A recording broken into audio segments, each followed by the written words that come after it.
Accountability. What's it for? It's for the spirit to come back into the soul.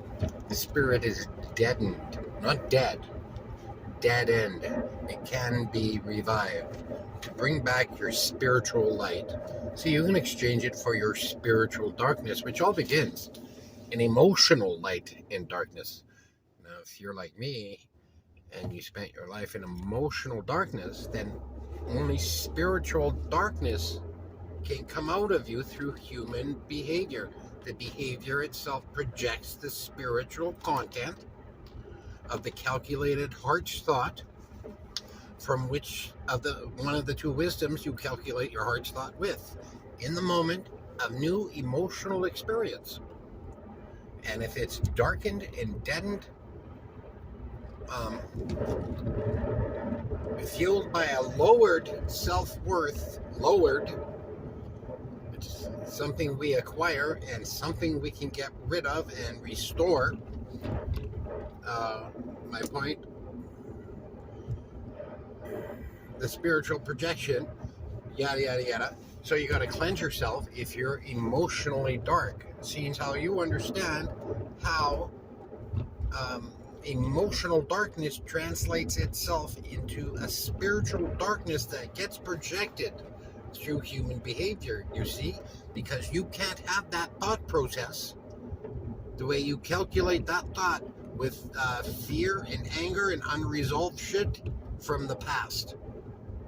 And the only way that, because it produces the spiritual darkness, which is an infection to God, infection to the perfection of the perfect realm of light that heaven is. The first heaven is heaven in thought's process, heart's thought process, from which all thought comes from, the purity of truth, with the emotional response attached to that. So when there's an emotional response, while in the purity form of truth, because that's our natural being, that seed of truth also provides thought and thought process. Where am I? Watching the map as we do this. If you can hear that thing, it's something dragging on the bottom of the car. Anyway, so spiritual darkness has to be cleansed. Especially knowing that, like, this whole fucking punishment, eternal hell thing, that's not what it meant. It meant while living life in emotional darkness, resulting in first the depression, the horrible feelings, the lowered self-worth, reacting to that instead of reacting to life, from which wisdom develops, births life. Without wisdom, there would be no spiritual life, because we'd have nothing to rebirth from. Do you see? Rebirthing life from life is rebirthing more truth from the purity of truth that birthed life in knowing inside you. When you get inspired by something, that's what I mean. The first thought is, that's the what's described in the Dead Sea Scrolls, is the first thought of the reproduction process spiritually. After the spiritual daughter is born, in the spiritual copulation between you and your life source, you see, there's an actual spiritual daughter born. It's your emotional truth. And when you think about it, it's more than just symbolic. There's an actual daughter that we go back to, and we become parents to those children. It's amazing. Not that I know anything about it, I don't. I'm starting to get simple glimpses of it, that's all. And I think that's amazing. But to live it, where you also, when you look at something, you become it, knowing everything about it. In that sense, your empathy, your wisdom of empathy becomes so powerful. You know what the other person's experiencing, while at the same time, you look at the sun, you know what it's experiencing. So that's amazing. See, that's what I mean by amazing. I don't know what the fuck it means. like to experience it. But apparently we all have that 1,000 times. Because we're all from there. But not all are returning because they become infected by the place, which is the direct result of Sophia, the feminine element of the Son of God. And those two became separate gods.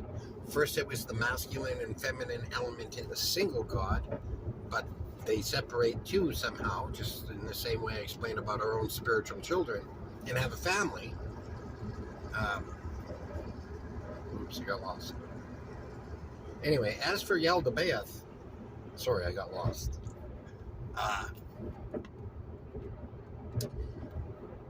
That's a child of God, of a God, okay? So think about it. No God of love in purity form of truth. Oh shit. In purity form of truth.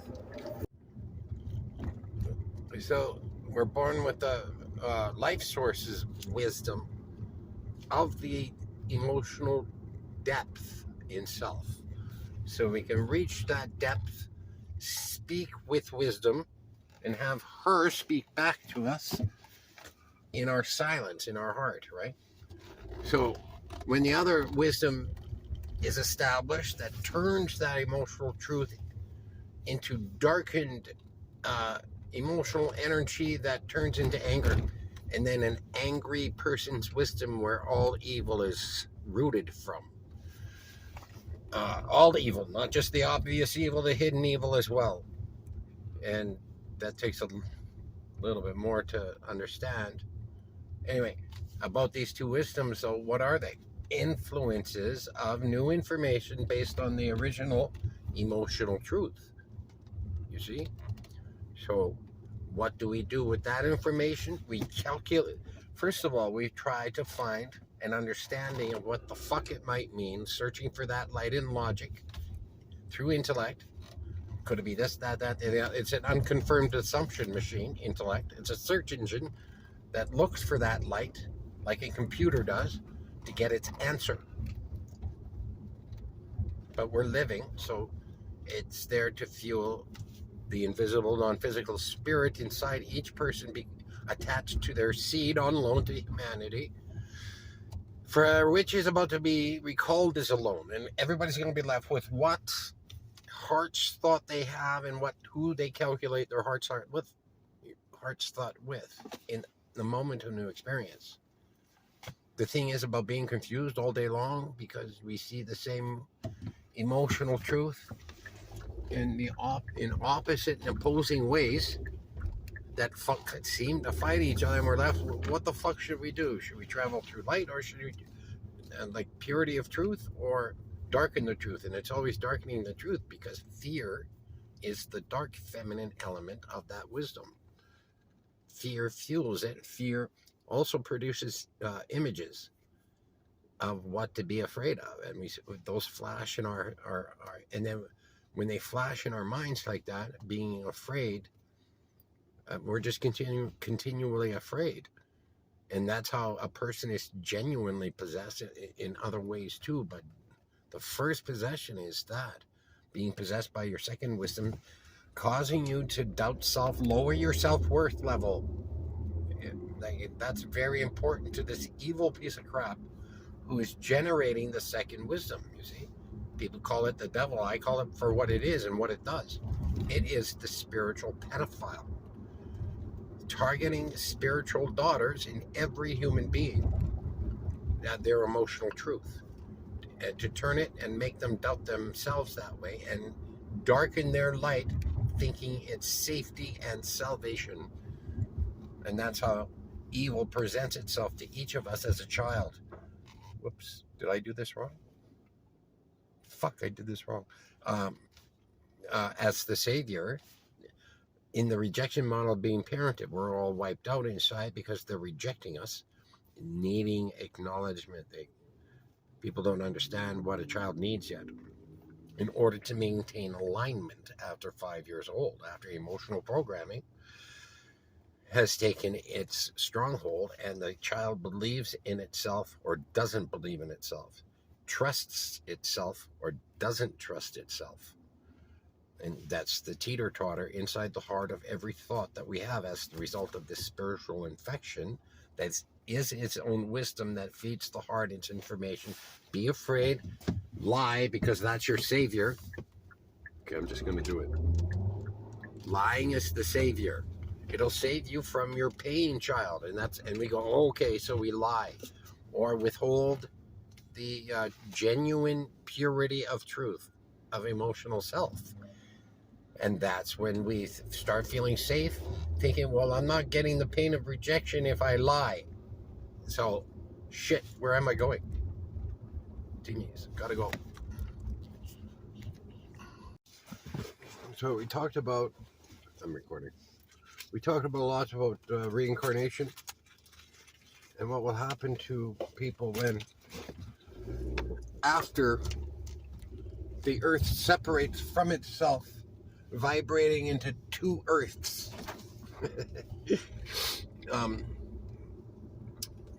One earth will keep the negative emotional energy. The other earth will keep the positive emotional energy. Not in how you're feeling, but in what you're doing with that feeling of emotional structure of self. And since there's no death in spirit because you're a fucking god, you got the parts of a fucking god in you, there can't be any death.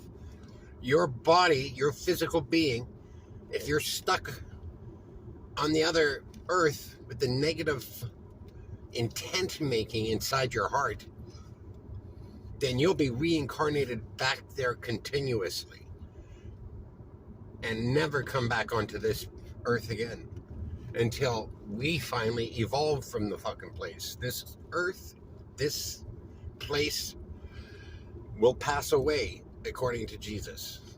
The earth will pass away. The heaven above it will pass away. That's not a heaven, it's the middle place. Aliens operate the middle place. Aliens.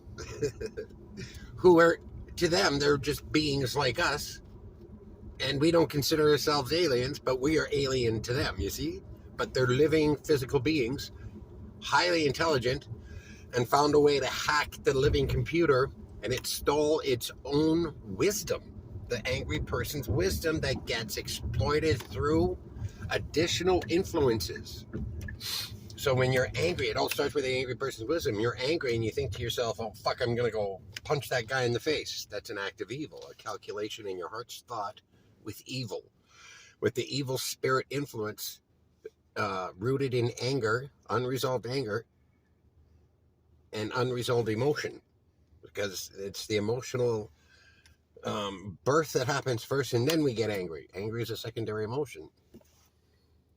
But if you calculate your heart's thought with that anger, then you're calculating your heart's thought with the darkness, the emotional darkness, and not the emotional light, which gets translated into the spiritual projection through human behavior. Because when we act on a thought, a heart's thought, whether it be in the total goodness of something or in anger, when we act through that, through human behavior, we project the spirit of that wisdom, you see.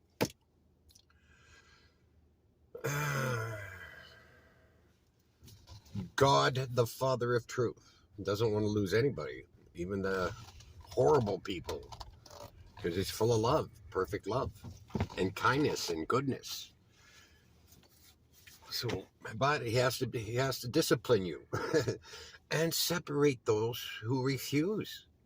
You're an infection to his perfect realm of light. Fuck.